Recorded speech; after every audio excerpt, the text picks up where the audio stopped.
네, 홍희정 기자 안녕하세요. 안녕하세요. 청년활동지원금과 관련해서 지금 찬성론과 비판론이 맞서고 있죠. 네. 우선 이 청년활동 지원 사업 어떤 건지 좀 설명 좀 해주세요. 네, 일할 의지가 있지만 취업을 못하고 있는 청년들에게 매달 50만 원씩 최대 6개월 동안 지급하는 이른바 청년수당 정책입니다. 대상은 만 19살부터 29살까지 중위소득 60% 이하의 정기소득이 없는 미취업 청년인데요. 구직 활동에 대한 의지가 있는 사람들에게 활동 계획서를 받고 이를 토대로 한 해 3,000명을 선발해서 지원한다는 계획입니다. 네, 그렇군요. 사실 청년들에게 수당을 주자 이런 개념은 처음 나온 게 아닙니다. 앞서 성남시가 3년 이상 성남시에 거주한 24살 이하 청년들에게 매년 100만 원씩을 지급하겠다라는 청년 배당 정책을 내놓은 바 있죠. 네, 맞습니다. 그래서 이 정책은 포퓰리즘 논란이 이제 계속되고 있었는데요. 네. 하지만 보건복지부의 반대에 가로막혔습니다. 그런데 서울시가 이에 대해서 성남시와는 다르다면서 일찌감치 선을 그었습니다. 이 성남시 정책이 해당 연령대 청년 모두에게 소득 유무와 관계없이 지원하는 거라면 서울시 정책은 구직 의사가 있는 청년들을 선발해서 취업 활동비를 지원한다는 점에서 차이가 있다는 겁니다. 네, 이렇게 서울시에서는 성남시와 다르다라고 선을 그었지만 여전히 포퓰리즘 논란이 일고 있습니다. 네. 성남시와 마찬가지로 사람들은 그렇게 생각하시는 것 같아요. 네, 맞습니다. 사실 그 핵심은 왜 무직자에게 세금을 써야 하느냐 이것입니다. 어쨌든 그 수당들은 시민들이 내는 세금으로 제공되기 때문입니다. 네, 그렇군요. 네. 사실 요즘 청년들 보면 취업이 많이 어렵잖아요. 많이 어렵죠. 네. 예전 같았으면 한참 일하고 있을 나이인데도 불구하고 기약 없는 취준생 생활을 하고 있는데 이렇게 취업하기 어려운 환경 자체에 대해서 좀 대책 마련이 절실히 필요해 보입니다. 네, 고기 잡을 수 있게 해줘야지 고기를 주는 건 좀 아닌 것 같아요. 그렇죠. 네. 네. 자, 두 번째 소식입니다. 서울시가 올해 5월 급격히 늘어나는 애완동물 보호를 위해서 동물복지 마스터 플랜을 마련했었죠. 집에서 키우는 애완동물을 등록을 해서 유기동물을 줄이자는 취지였는데요. 6개월이 지났는데도 등록률이 50%가 안 된다고 하죠. 네, 요즘 반려동물 키우시는 분들 굉장히 많은데요. 네. 이 5월에 마련한 서울시 동물복지 마스터 플랜에는 동물학대 감시원 임명과 반려견 놀이터 확충, 그리고 길고양이 중성화 등이 담겨 있습니다. 그런데 유기동물 입양은 29%에 불과하고 안락사와 폐사가 각각 34%, 그리고 14%에 달하는 현실을 획기적으로 개선하려는 조치였습니다. 하지만 6개월 성적은 이 44%에 불과합니다. 서울시가 조사한 시내 반려견이 약 50만 마리로 추정이 되고 있는데 등록된 반려견은 절반도 안 되는 셈입니다. 네, 사실 이것과 관련한 홍보를 참 많이 하는 걸로 알고 있습니다. 네. 그런데도 불구하고 이렇게 등록률이 낮은 것, 이거 어떤 게 이유가 될까요? 네, 사실 서울시 분석에 따르면 반상회 등을 통해서 굉장히 홍보를 많이 했었는데 네. 그럼으로 인해서 참여율이 점점 높아졌다고 합니다.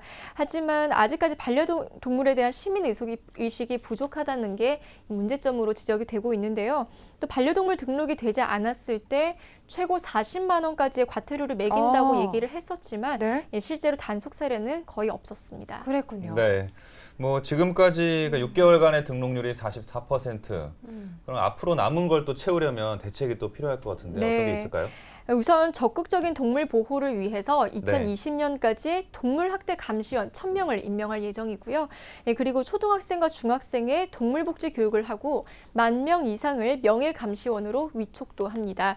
현재 감시 활동을 하는 건 시와 구청 소속 50명 뿐인데요. 인원을 확대시키겠다는 겁니다. 네, 과태료를 매긴다고 했지만 단속이 없었던 것, 이런 것부터 좀 반성을 해야 될 것 같고요. 네. 반려동물 키우는 사람은 늘어나고 있는데 끝까지 책임을 져야 하는 등의 부분에서는 또 아직까지 시민의식이 많이 부족한 것 같습니다. 네, 정말 만일의 경우를 대비해서라도 좀 귀찮으시더라도 근처 병원에 가서 꼭 반려동물 등록하시면 좋겠네요. 네, 네. 꼭 하셨으면 좋겠습니다. 마지막 소식 전해드리겠습니다. 근대화의 상징이라고도 할 수 있는 세운상가가요, 메이크업 플랫폼으로 변신한다고 한 소식인데요. 자세한 내용 전해주시죠. 네, 이 세운상가를 기억하는 전시, 페어 등 다양한 프로그램이 오는 12일부터 금천예술공장에서 열립니다. 서울문화재단이 주관을 하는데요. 이번 행사는 종로구 세운상가 5층 실내광장에서 진행이 됩니다. 다시 만나는 세운상가라는 주제로 메이커 커뮤니티 랩 운영을 통해 기존의 창작자, 관객의 구분을 벗어나서 개방형 사회적 예술 플랫폼을 제시하는 것이 목적입니다. 네. 네. 근데 아직까지는 메이커 플랫폼이라고 네. 하면 좀 생소한데 네. 이게 어떤 뜻인가요? 네, 이 쉽게 그 말 그대로 메이커는 영어 메이크에서 나온 건데요. 네. 직접 만들고 제작하는 사람을 의미합니다. 지난 1968년 건립된 최초의 주상복합 건물 세운상가가 현대사회로 들어서면서 개발 중심의 고속 성장과 산업화를 상징하는 전통적인 메이커의 공간이라고 볼 수 있겠습니다. 네, 그러니까 세운상가에서 산업화에 따라 다양한 것들을 만들어내고 또 생산해냈다 이런 의미에서 만들어진 거군요. 네, 그렇습니다. 그렇다면 어떤 프로젝트를 이번 행사 기간 때 만나볼 수 있을까요? 네, 이 기획 전시나 레코드 페어를 포함해서 다시 만나는 세운상가 워크숍이 진행이 됩니다. 네. 또 세운상가 키드 남궁현 씨와 함께하는 토크쇼가 오는 13일에 진행이 되는데요. 이 남궁현 씨는 드러머이자 방송인, 또 크리에이티브 디렉터로 세운상가에 관한 남 씨의 추억, 그리고 장인들과 함께한 세운상가의 오늘과 내일에 관한 토크쇼가 진행될 예정입니다. 네, 아까 워크숍 진행된다고 하셨는데 그럼 일반인들도 참여할 수 있는 건가요? 네, 물론입니다. 이 사전 접수도 할 수 있고 현장에서 직접 또 참여를 할 수도 있는데요. 세운상가에서 파는 부품을 활용해서 직접 스피커를 만들어 볼 수도 있고 또 주파수를 LED 빛으로 감지하는 소리 탐지기를 만들어 보는 시간 등이 진행될 예정입니다. 또 이 밖에도 다양한 행사가 진행될 예정이니까 더 자세한 내용은 서울문화재단 홈페이지를 통해서 확인해 보시면 될 것 같습니다. 네, 네. 이 분야 관심 있는 분들께 또 좋은 행사가 될 것 같은데요. 세운상가의 역사와 상징성이 큰 만큼 이번 서울문화재단 프로젝트를 통해서 세운상가가 음악과 현대미술, 또 미디어 아트와 만나 새로운 메이커 플랫폼으로 거듭날 수 있기를 기대해 보겠습니다. 네, 지금까지 수도권 이슈 브리핑 홍희정 기자와 함께했습니다. 홍희정 기자 고맙습니다. 감사합니다. 고맙습니다.